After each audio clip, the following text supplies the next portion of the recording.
황동현의 시선집중과 함께하고 계시는 지금 시각 8시 12분 지나고 있습니다.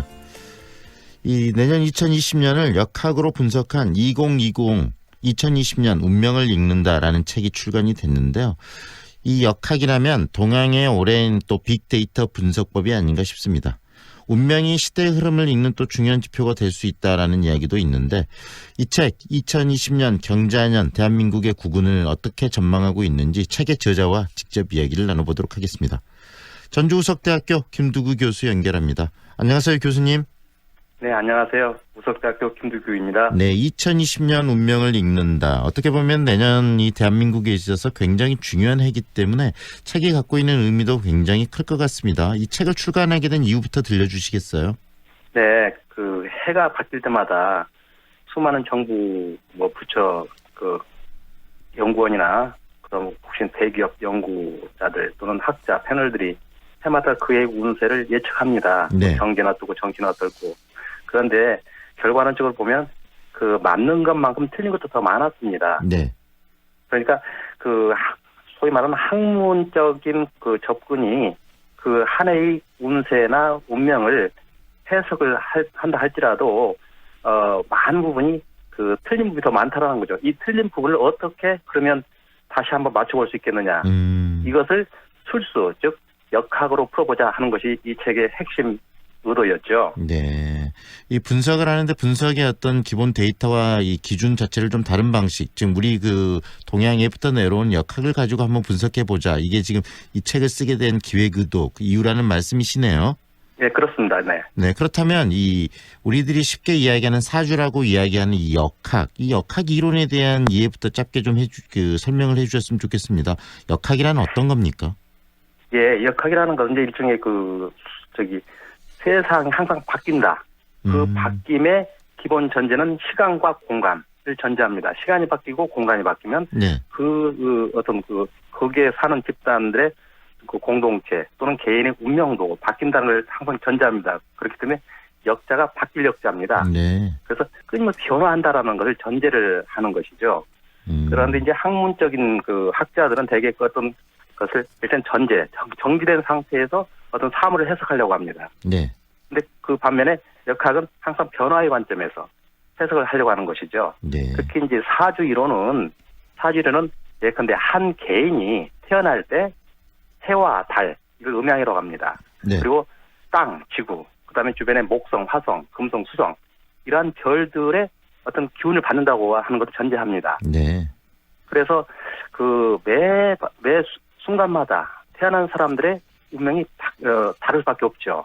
또 해가 바뀔 때마다, 왜냐하면 지구와 태양과 금성과 수성과 목성 이러한 것들이 끊임없이 변화하지 않습니까? 이렇게 움직이면서. 네. 그렇기 때문에 태어난 사람의 생년, 생월, 생일, 생시, 이걸 네 기둥이라고 합니다. 그래서 네. 사주라고 합니다. 이 네 기둥은 두 글자씩 되어 있습니다. 그래서 팔자가 되죠. 그래서 사주와 팔자는 같은 뜻이기도 하고요. 네. 근데 이 사주 팔자는 태어날 때 어떤 운명이 정해져 있지만 또 해마다 바뀔 때마다 사람의 운명이 변화한다는 것이죠. 네. 또 국가도 마찬가지입니다. 그런 운이 바뀐다라는 걸 전제하는 것이죠. 네. 그래서 이것을 일종의 시간의 철학인데요. 시간의 철학인데 그걸 가지고서 해마다의 운을 볼 수 있다라는 것이 이제 역학의 기본 전제이죠. 네. 많은 사람들이 운은 정해져 있다고 생각하는데 이 역학을 가지고 이해하게 되면 정해진 것이 아니고 끊임없이 변화한다라고 이해를 네네, 새롭게 하게 되는 거네요. 새롭게 하는 것이 아니고 원래 네네. 그와 같은 것입니다. 네. 그러니까 한 사람 또는 한 국가의 흥망성쇠는 5가지 요소가 변화를 줄 수 있다고 봐요. 첫째는 명. 그러니까 어떤 사람이 태어나는 것, 또 네. 어떤 사람이 어떤 지역에 태어나는 것, 또는 우리나라가 한반도라는 지정학적 어떤 위치에 있는 것, 이것은 명입니다. 네. 그럼 바꿀 수 없어요. 그렇지만 두 번째가 또 운입니다. 운은 뭐냐면 가끔 우리가 이런 거 볼 수 있죠. 운동선수가 우승을 했을 때 기자들이 이렇게 묻습니다. 오늘의 우승 비결은 뭐라고 생각하십니까? 그럼 운이 좋았어요. 또 어떤 사람은 오늘 운이 나빠. 이건 특정한 시점에서 그 사람에게 운에게 영향을 줄 수 있는 어떤 것입니다. 이걸 네. 두 개를 합해서 운명이라고 합니다. 근데 운명은 바꿀 수가 없는 거거든요. 네네. 그걸 전제를 합니다, 일단. 그다음에 세 번째가 뭐냐면 한 사람과 한 국가의 흥망성쇠에 영향을 주시는 세 번째가 뭐냐면 풍수라고 하는 것입니다. 풍수는 장소를 바꾸는 겁니다. 장소를.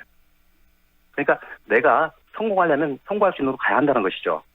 네. 내가 큰 부자가 되고 싶으면 큰 부자의 나라, 부자의 땅, 부자인 사람을 만나야 한다는 것입니다. 네. 이것이 풍수가 되겠고요.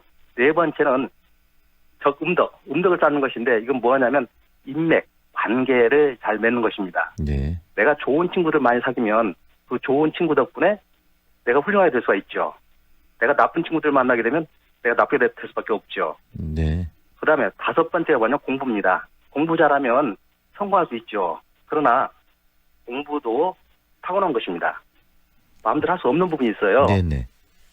그런데 이 다섯 가지 요소 중에서 우리 인간이 할 수 있는 것은 풍수와 관계 맺는 것. 세 번째 풍수와 네 번째 인맥 쌓기.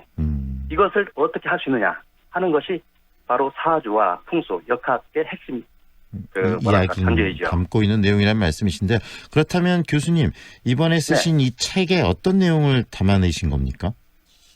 예, 이 책은 상당히 좀 방대합니다. 500페이지가 넘는데 네네. 그렇더라고요. 크게 2부로 구성되어 있습니다.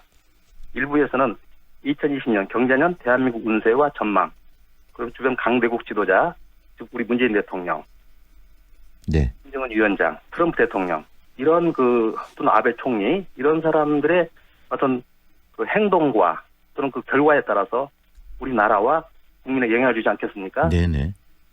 그래서 이분들의 어떤 사주와 2020년 운세를 살폈고요.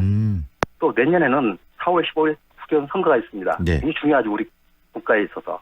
네.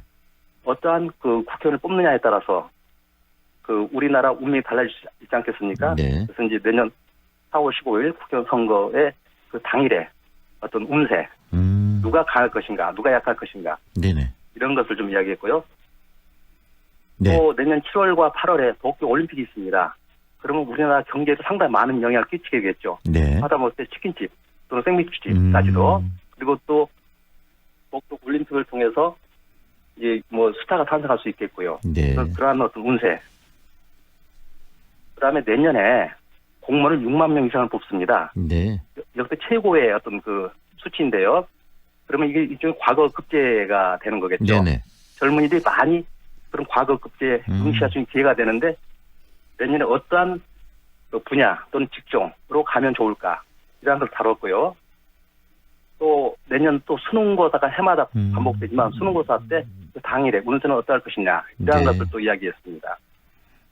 또 한 개개인으로 보면 승진운, 연애운, 결혼운 또는 금전운 이러한 것들을 좀 다뤘고요. 네. 마지막 2부에서는 1945년에서 2006년까지 태어난 사람들, 즉 76살에서 16살까지 개개인의 운을 좀 더 구체적으로 다뤘습니다. 이 역학이라는 이름을 가지고 이 국가적인 부분, 그다음에 개인, 그다음에 또 여러 구체적으로 본인이 그 생년월일에 맞춰서 본인의 운세까지도 체크해 볼 수 있는 그런 다양한 주제를 가지고 이 책을 쓰셨네요. 네, 그렇죠. 네. 네, 교수님. 근데 특별히 2020년 이 한 해를 주목하시는 이유가 있으십니까? 예, 매해가 중요하죠. 그런데 2020년은 경자년입니다. 경자년은 흰쥐띠 해가 됩니다. 경이 오행상 금인데 흰색을 뜻하고요. 네. 다는 쥐를 뜻합니다. 흰쥐가 되는데 고경이란 비결 및 세종대왕도 흰쥐를 굉장히 상스러운 것으로 봤습니다. 네. 그래서 고경이란 비결을 보면 흰쥐를 만나면 큰 일이 중하게 된다. 한적 우백서 대사중이라고 하였습니다. 그래서 네. 국가도 개인도 크게 흥한다고 하는데 저도 도대체 이게 어떻게 크게 흥할 것인지 이것이 궁금해서 2020년을 주목하게 된 것이죠. 그 이야기 좀 해주십시오. 지금 2020년 대한민국은 역학적으로 어떤 의미를 갖고 어떤 방식으로 접근했을 때 흥한 나라, 지금 새로운 어떤 부를 만들어낼 수 있을까요? 예, 경자년은 경은 오행상 금이며 자는 수입니다. 쇠는 하얗고 물은 맑아. 내년은 냉처럼 오성의 기운이 충만한 기운입니다. 또 물이 많은 해입니다. 그래서 이른바 쇠는 하얗고 물은 맑다. 금백수청이면 과거급제가 많다라고 네. 하였습니다. 그래서 내년에 아까 말씀드린 대로 공무원 합격자, 즉 과거 합격자가 사상 최대치가 될 것입니다. 네. 젊은이들에게 새로운 희망을 줄 수 있는 것이 되겠죠. 네네. 그다음에 경자년 성경에서 삼국지 광장군, 명나라의 최대 그 3대 황제이자 최고 실력자 영락제, 네. 그 현재 일본의 왕 나루히토 등이 모두 경자년생입니다. 네. 그래서 2020년 경자년에 태어날 신생아들 가운데 이와 같은 위대한 지도자들이 많다라는 것입니다. 네. 흥미로운 것은 네. 고려, 조선, 현재까지 우리나라 역대 그 왕급, 황제급 지도자들. 네. 경제는 하나도 없다는 것입니다. 그래서 내년에 태어날 신생아들 중에서 이런 황제급 인물이 분명히 태어날 것이다라고 저는 전망을 해서 기대하는 바이고요. 네. 또 2020년 경자년은 사주상 섹스, 밥, 놀이의 기운이 강한 해입니다. 네. 식상운이라고 하는데 네.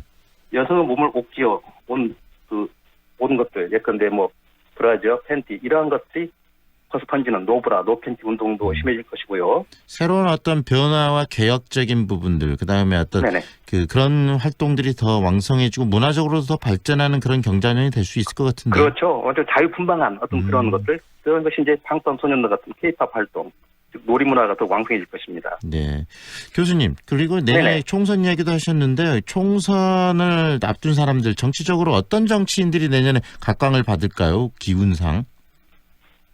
이제 우리가 이제 항상 그러하죠. 강한 자가 이길 것이다. 근데 강한 자는 운이 강한 자입니다. 근데 네. 운이 강한 자라는 것은 애당초 전제되어 있지 않습니다. 내가 운을 강하게 하면 되는 것이거든요. 네네. 그게 이제 사주나 역학의 핵심 이론이 되겠고요. 그래서 운을 내년에 강하게 하면 됩니다. 근데 네. 이제 사주와 풍수에서는 사는 인물을 주관하고 물은 재물을 주관한다. 그러면 국회의원이라는 것은 재물을 추구하는 것이 아니죠. 네. 인물과 명예를 추구하는 것이죠. 네네. 그러면 산의 기운을 강하게 받아야겠죠. 첫째. 네. 그래서 서울의 길은 북악산, 인왕산, 네. 광주는 무등산, 목포의 유달산, 나주의 금성산, 정읍의 내장산 그런 강한 기운, 즉 산은 움직이지 않냐고 강하잖아요. 네네. 소설 있잖아요. 지도자의 어떤 덕목이죠. 그래서 이러한 기운을 많이 습득하고 체화하는 사람이 승리할 것이다. 그래서 국회의원들 후보자가 되고자 국회의원이 되고자 하는 분들은 이러한 산의 정신 많이 올라가야겠죠. 네. 네. 교수님의 이 책을 보면 정말 2020년 다양하게 또 일어나는 일을 미리 또 이 역학적으로 이해하는 그런 좋은 또 기준점이 되지 않을까 싶습니다. 오늘 소중한 이야기 잘 들었습니다. 여기까지 드릴게요, 교수님. 고맙습니다. 네, 감사합니다. 네. 지금까지 전주우석대학교 김두규 교수와 함께했습니다. 난 보토보토 조종면허 따러 나주로 간다. 나주에 그런 곳이 있었어? 나주로 가면 동력